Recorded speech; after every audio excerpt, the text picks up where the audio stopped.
And do you have an idea of when the pandemic could become an endemic?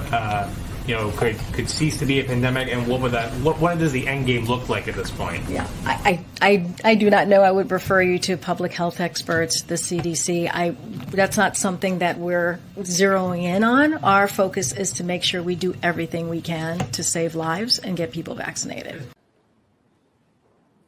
I have to confess, it was particularly discouraging to see the leaders of two of the world's largest emitters, China and Russia, decline to even attend the proceedings.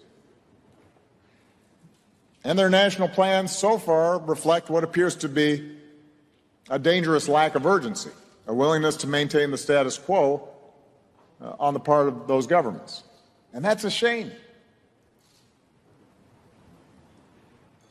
We need advanced economies like the U.S. and Europe leading on this issue.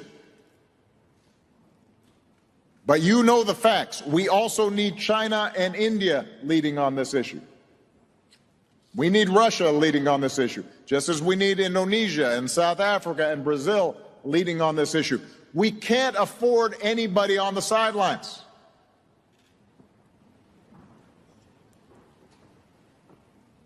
I recognize we're living in a moment when international cooperation has waned. A moment of greater geopolitical tension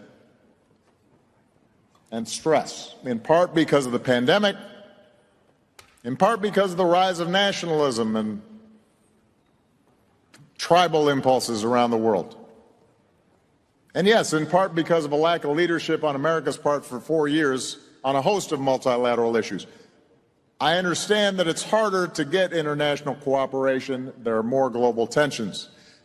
But there is one thing that should transcend our day-to-day politics and normal geopolitics, and that is climate change.